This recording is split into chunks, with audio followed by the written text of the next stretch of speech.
Jade. It's everywhere in Jadepunk. I know. It's so shocking.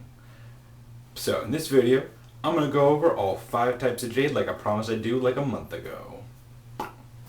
Alright, so we're going to start with the most common jade, and that's green jade. Green jade is essentially that earth element. It's that, that durability, that strength, that, hard place. And that's how it's portrayed. It's incredibly hard to mine because it's a very durable element, for lack of a better term, not rock, and it's pretty much used in the making of swords, armors, support beams for structures, along with other jade, and it's the most common, and it's the one that kind of looks kind of like what we have in jade in our world, and so yeah, that was pretty self-explanatory. It's the easiest, simplest to understand. As we kind of build up, they'll get a little bit harder, a little bit more complex, and a little bit weirder. The next one is red jade.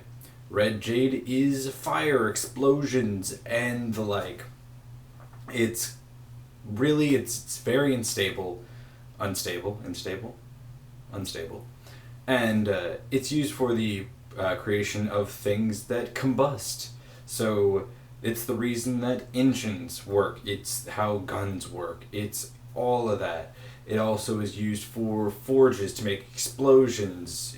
It's really that's what red jade is, and it's what kind of gives the setting of Jadepunk that extra little twist, which is that introduction of a very Western element. And that, I mean, gunslinging Westerns, not other Western. And so really these first 2, red and green, are really what allows the setting to feel like it does. It's what really captures that blending of wuxia, kung fu, and Clint Eastwood's idea of being in a Western movie. It smashes them together. And they also play into really the most facets of life, those 2. Because the next one is blue jade.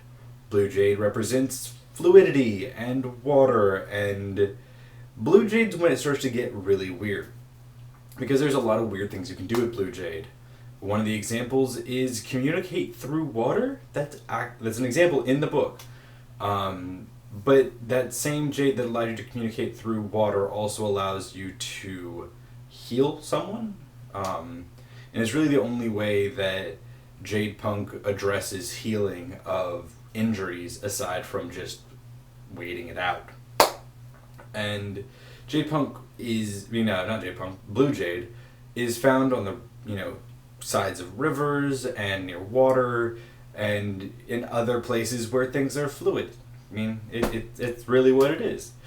And that's really what it's used for, is more that alchemy, utility, doesn't really have a home type jade.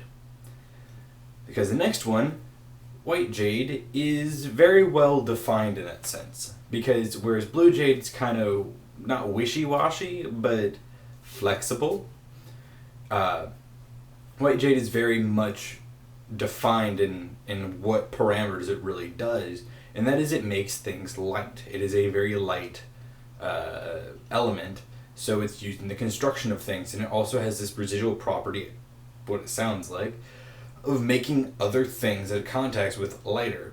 It essentially defies gravity, for lack of a better term, and it's what gives Jadepunk the steampunky element, because white jade is directly responsible for why there are airships and why there are these skyscrapers, is because of white jade being the support structure, so that it doesn't actually they don't have to worry so much about structural integrity, because they use white jade to make it light, green jade to reinforce it.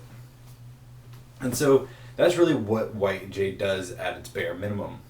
And finally, and the weirdest and the rarest, and really what 80% of your plots will probably revolve around in some way or form, is Black Jade. Black Jade is the weirdest of weird. If blue was hard to get your mind around, black is, don't even try. Because black is this weird amalgamation of psionic and necromancy, is really the easiest way to put it. Because it allows you to do some psionic things, it allows you to do some, like, in the sense that you're able to communicate long distances directly to someone's mind, or get premonitions, or visions of the future, or destruction, or whatever. But then you turn around, and Black Jade also allows you to communicate somewhat with the dead.